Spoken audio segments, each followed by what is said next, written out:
جنگ کے دوران اللہ تعالیٰ اور اس کے رسول صلی اللہ علیہ وآلہ وسلم کی اطاعت۔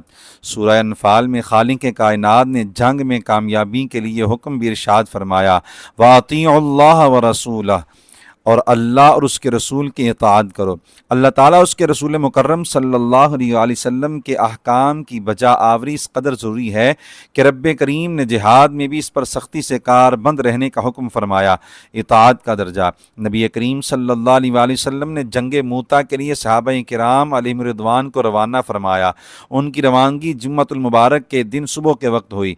دربار نبوی کے مقبول شاعر سیدنا عبداللہ بن رواحہ رضی اللہ تعالیٰ عنہ نے سوچا کہ میں نبی کریم صلی اللہ علیہ وآلہ وسلم کی اقتداء میں جمعہ ادا کر کے چلا جاؤں گا اور تیز رفتاری سے مجاہدین تک پہنچ جاؤں گا۔ چنانچہ انہوں نے نماز جمعہ مسجد نبوی شریف میں ادا کی۔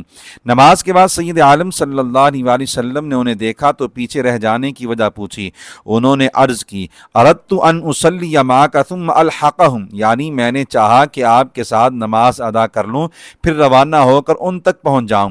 سیدنا عبداللہ بن رواحہ رضی اللہ تعالیٰ عنہ اطاعت میں سستی یا کسی دنیاوی مفاد کے لیے نہیں رکے تھے، بلکہ ان کی نیت اچھی تھی۔ وہ دگنا ثواب حاصل کرنا چاہتے تھے کہ نبی کریم صلی اللہ علیہ وآلہ وسلم کی اقتداء میں نماز جمعہ بھی نصیب ہو جائے اور جہاد بھی۔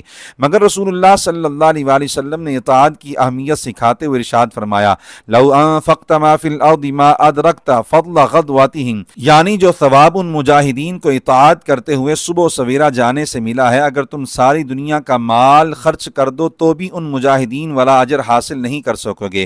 مزید ارشاد فرمایا، لغدوۃ او روحۃ فی سبیل اللہ خیر من الدنیا وما فیہا، یعنی دن کے ابتدائی یا آخری حصہ میں ایک مرتبہ راہ خدا میں نکلنا دنیا وما فیہا سے بہتر ہے۔